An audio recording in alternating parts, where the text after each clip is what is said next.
Telemax presenta. Hoy en Primero la Salud, el tema es hernia de disco. Nos acompaña el doctor Martín Silvas para despejar todas nuestras dudas. Quédese en Primero la Salud.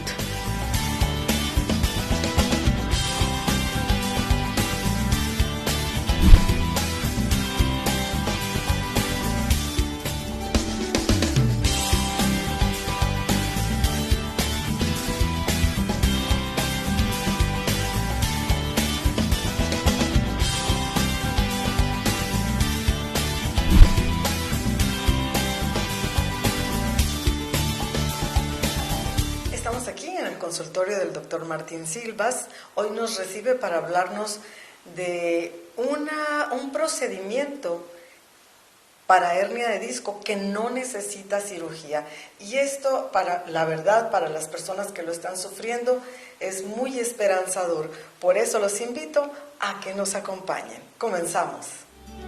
Una hernia de disco puede irritar los nervios cercanos y causar dolor, entumecimiento o debilidad en un brazo o en una pierna. Además, muchas personas no sienten ningún síntoma. Una hernia de disco hace referencia a un problema con una de las almohadillas suaves que se encuentran entre las vértebras que se apilan y conforman la columna vertebral. ¿Quieren saber cómo sentirse mejor? Quédese con Noemí González y los expertos en Primero la Salud.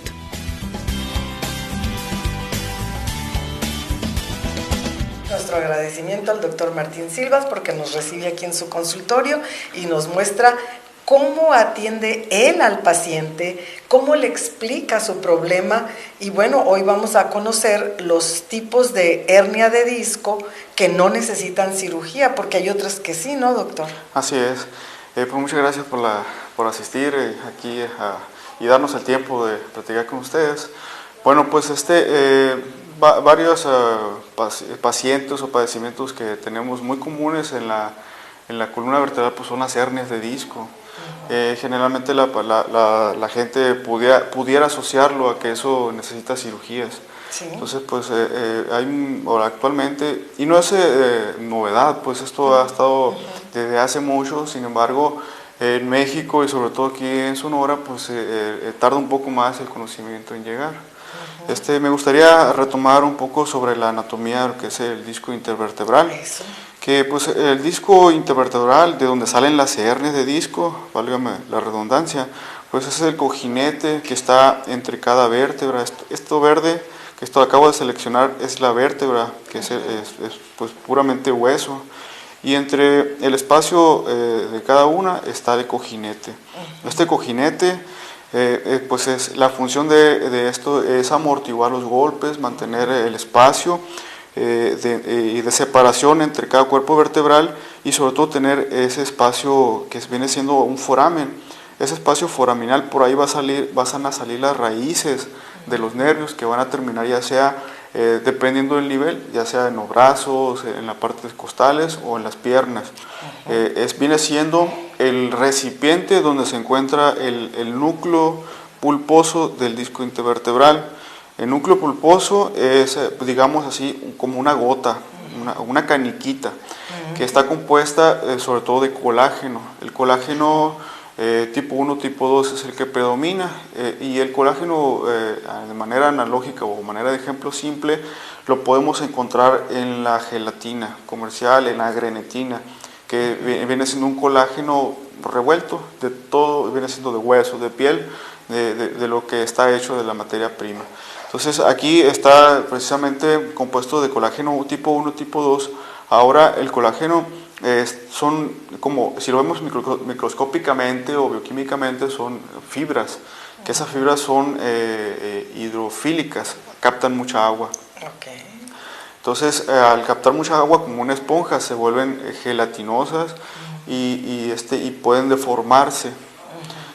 Las propiedades físico-mecánicas que tiene este compuesto es precisamente como un resorte. pero a la vez también se comporta como un líquido, que viene siendo la viscosidad, que sería, la viscosidad lubricaría, por ejemplo, un aceite, lubricaría el motor, y eso que esté así medio pegajosito y resbaloso, vendría siendo una propiedad viscosa. Entonces la propiedad viscosa tiene la propiedad de absorber temperatura y lubricar. De esa manera los movimientos son absorbidos por el disco intervertebral. ¿Por qué se desgasta y de qué área se desgasta más? Bueno, se desgasta como todo material mecánico, así como un amortiguador. Un amortiguador se nos gasta por andar en un terreno inhóspito de nuestro carro, hay que cambiarlo. Desafortunadamente no somos máquinas, somos un cuerpo humano compuesto de carne y hueso. Para la columna todavía no existe una prótesis, pero nosotros como médicos tenemos que modificar la historia natural de la enfermedad y tenemos que modificar muchas veces la arquitectura para que el paciente pueda continuar con su vida normal, que siga con su calidad, con una buena calidad de vida. Entonces, para eso hay muchas técnicas. Ajá. Y este desgaste tiene un área específica donde es más frecuente. Me lo responde después del corte. Ok. Muy bien. Ya volvemos, no se mueva de su lugar porque es muy doloroso tener una hernia de disco y tenemos una excelente opción de tratamiento sin cirugía. Volvemos.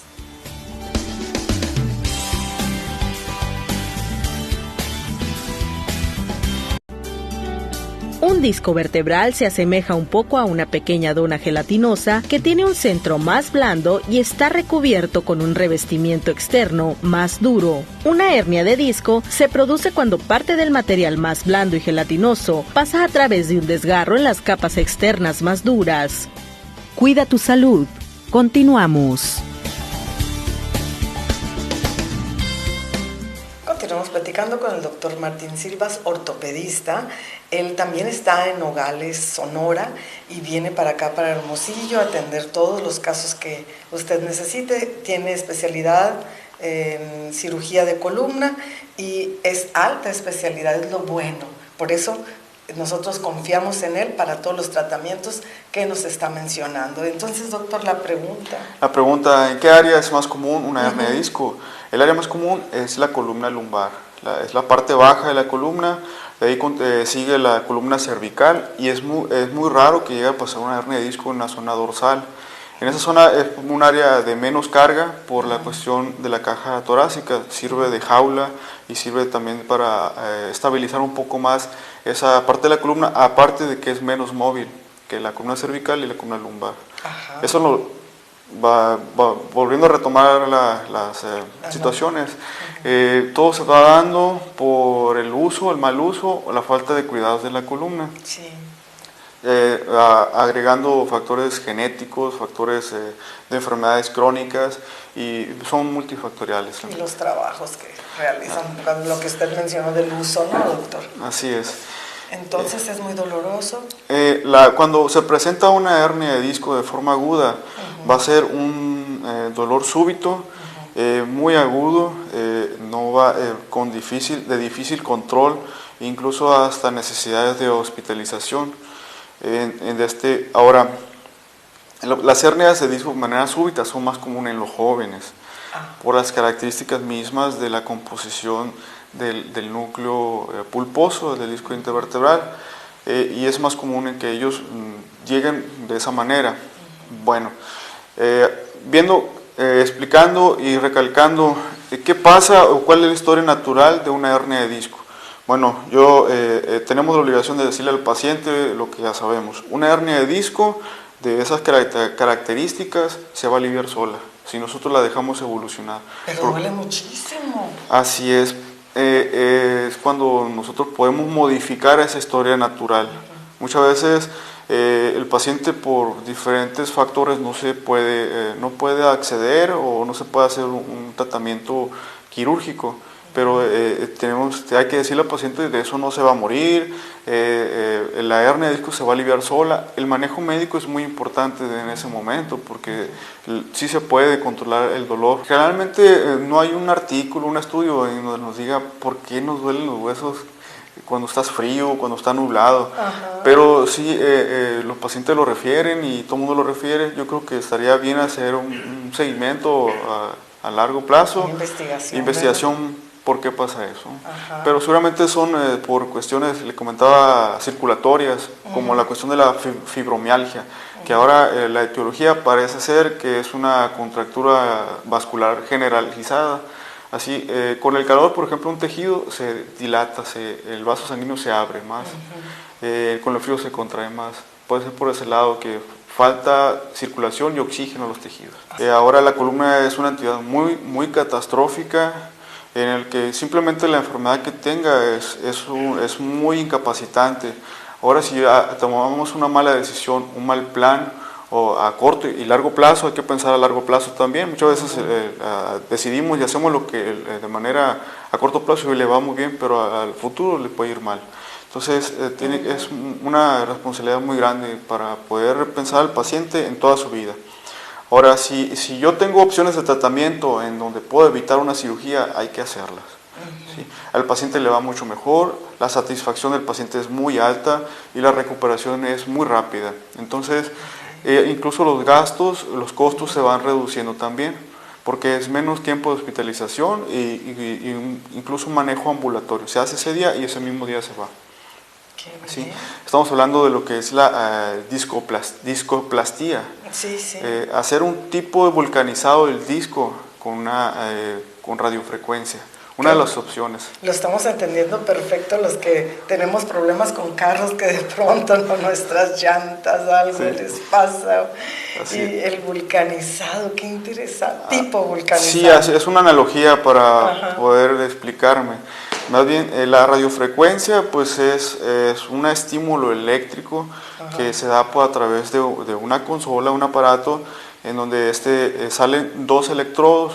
La composición tradicional de un circuito eléctrico, que se compone de un cable positivo, un cable negativo. Estos se van a introducir a través del disco intervertebral, que en ese momento se convierten en electrodos.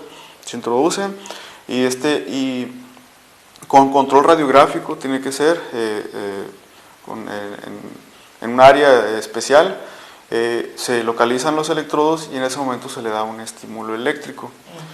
¿Le parece que con esto nos vamos a corte y seguimos conociendo todo lo que te puede ofrecer un médico honesto y que tiene eficiencia y conocimientos? Ya regresamos.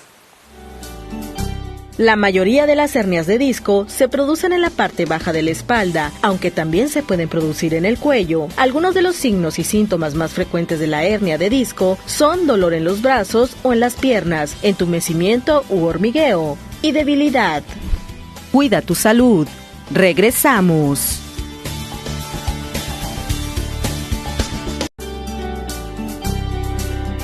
El tratamiento consiste principalmente en evitar las posiciones dolorosas y seguir un ejercicio planificado, así como un régimen de analgésicos. Alivia los síntomas en la mayoría de las personas al cabo de algunos días o semanas. Cuida tu salud. Continuamos.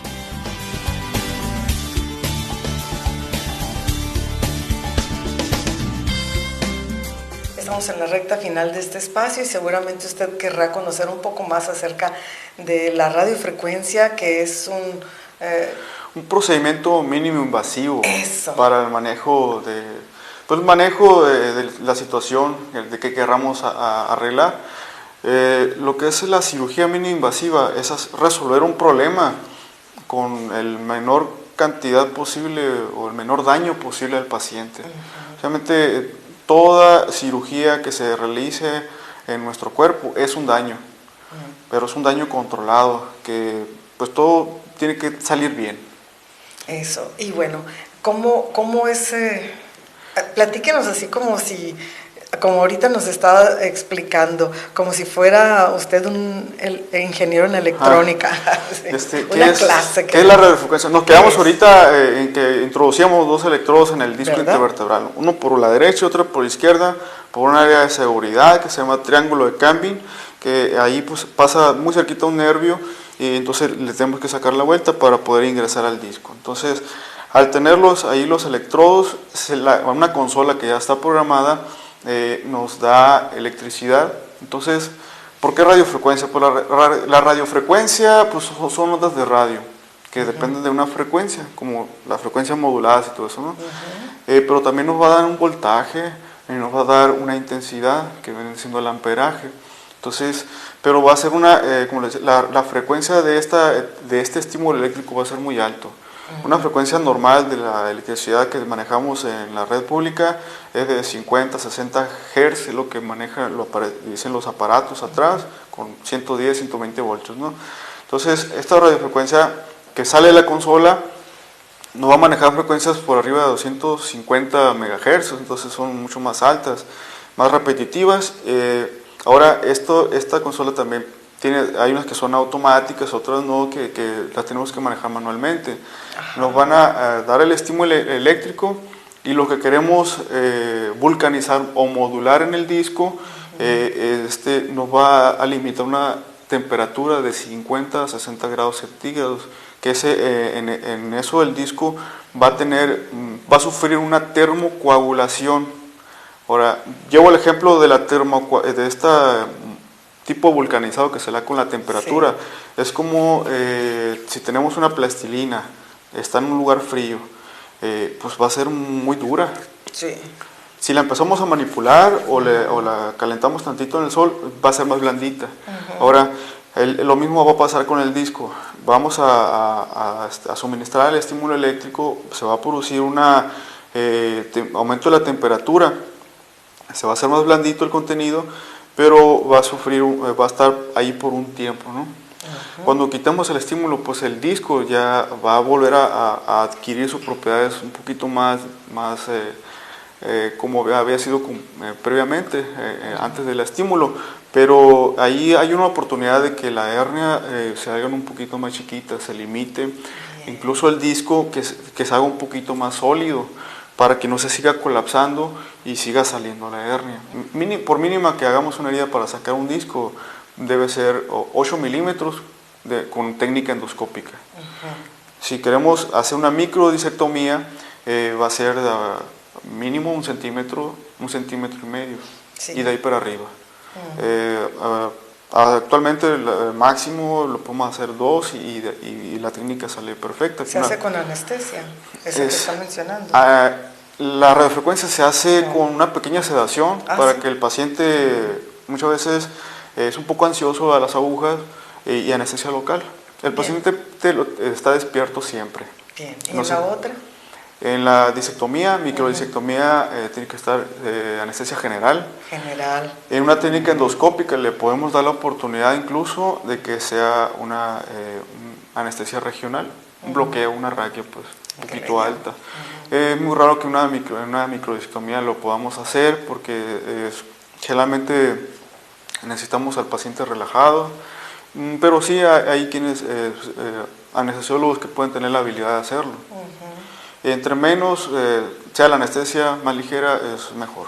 Es mejor para el paciente, por eso las bondades de este procedimiento que usted está, microcirugía le llama usted. Vendría siendo un procedimiento más bien no quirúrgico. No quirúrgico. Sin embargo, o una técnica mínimamente invasiva para el manejo de los padecimientos de la columna. Entonces, sin necesidad de tener más instrumental o hacer más daño. Doctor, pues con esto vamos a cerrar este espacio. Le agradecemos mucho toda esta información y se pueden evitar mucho dolor, ¿verdad? Complicaciones o recurrir a algo más invasivo. Evitar, como le digo, hacer mucho daño y si es un padecimiento que se puede arreglar con esto, pues ¿por qué meter fierros? ¿Por qué abrir? No es como matar una cucaracha de un escopetazo también. Eso, muy bien. Pues con esto nos quedamos y les agradecemos mucho el favor de su atención. Se quedan ustedes en el mejor día.